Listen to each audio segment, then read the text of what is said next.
Okay, here we're going to be looking at finding perimeter and circumference. Perimeter and circumference. Perimeter and circumference is what we do to find our distance around objects, which is important, if you're having to take and wrap things up, go around things. Perimeter and circumference. Perimeter deals with things that have straight edges, and circumference are going to deal with our circles. So perimeter is the distance around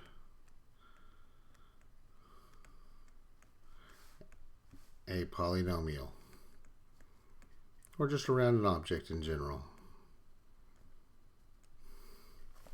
Well, because a rectangle has two lengths and two widths, you can find its perimeter by using our formula right here. Because this side and this side are the same, and this side and this side are the same. So if I multiply 2 times my length, which is this piece, and 2 times the width, which is here, and add those together, that'll give me the perimeter, or the distance around a rectangle. Now, squares, all 4 sides of those, all 4 sides of our square are the same. So I just need to know the measurement of one side of a square. If I get that, I can multiply it by 4, and I have my distance around the square. All other figures, well, with the exception of our circles, of course, we're just going to take and just add up all the pieces. Circles, we'll explore those in just a couple of minutes. So in our example here, it says find our indicated measures. It says the length of a rectangle is 4 more than twice the width. The perimeter is 62. So here, first thing I would do is draw myself a rectangle so I can figure out what I have going on. And I know it's a rectangle here, so I put little right angles in each corner. And it says the length is, so that's my formula. L is 4 more than twice the width. So 2w plus 4. And then my width will just be w. So this is my width, and this will be my length, 2w plus 4.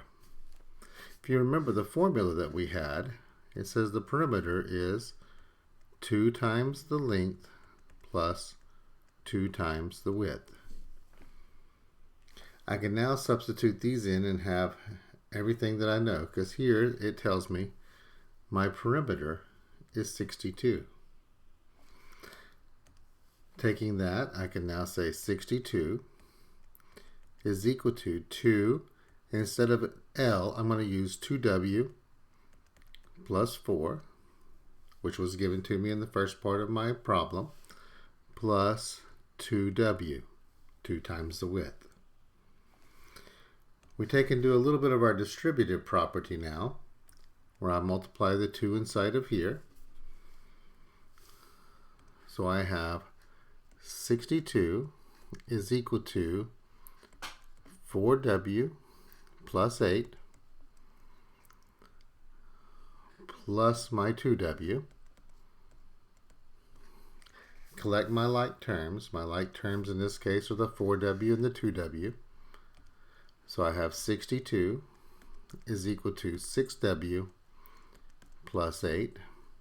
My goal is to get the w by itself, so I need to move the 8 to the left. So I subtract 8 from both sides. 54 is equal to 6w. So now my goal is still to get this w by itself, figure out what is my width. To find my width, I'm going to divide both sides by 6. And I find, hey, the width is 9. So I now have my width. So I come over here and say, oh, the width is 9. What is my length? Well, to find my length, I'm going to go back and use this piece right here. Because remember, they told me that the length is 2 times the width plus 4. So I'm going to go through and say, well, the length My L is 2 times 9 plus 4. So that'll be 18 plus 4, or 22.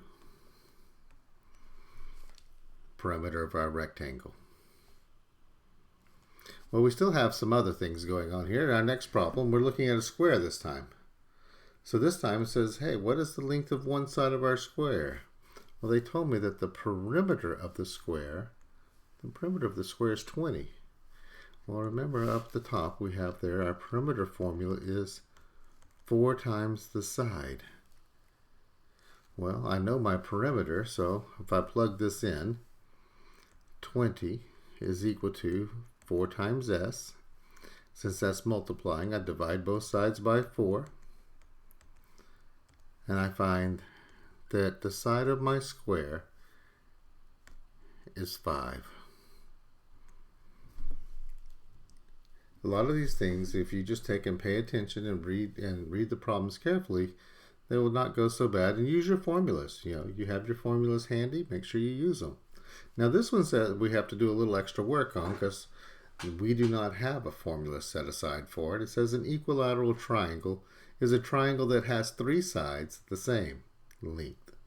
So I have a triangle, first thing I want to do, and all the sides are the same. The perimeter of the equilateral triangle is 34.5 inches, so 34 5/10 inches. Find the length of each side. Well, each side, let's just call them x.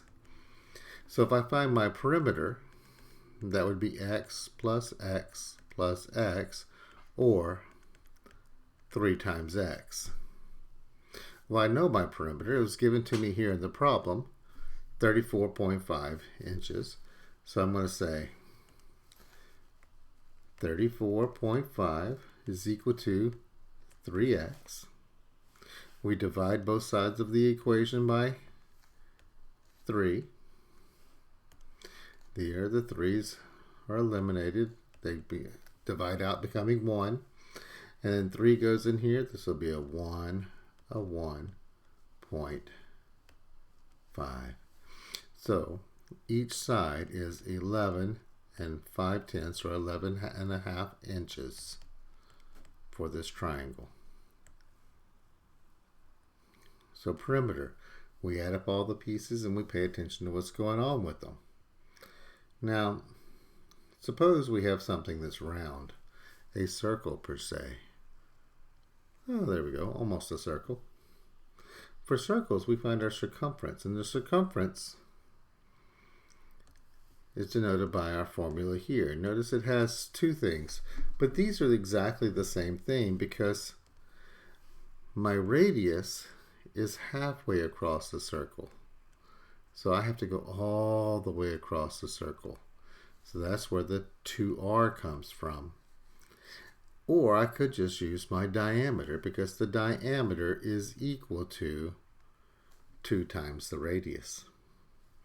So I have my formula here, and it says find the circumference and area of a circle with a radius of 6.8. Well, we're not doing area right now, so we're going to put this one on the back burner, and we're going to come back to it later. We're going to just concern ourselves right now, what is the circumference? How do I find the distance around it? Well, my circumference formula, I always like to write the formulas down. Pi times diameter, or circumference is 2 pi r. This one, they gave me the radius. So I'm going to use the one on the right. Use this one. So my circumference, I'm looking for the circumference, that's c, is 2. Now here, they did not tell us what to use for pi. I'm going to leave pi alone right now. It is just going to be a constant until the end.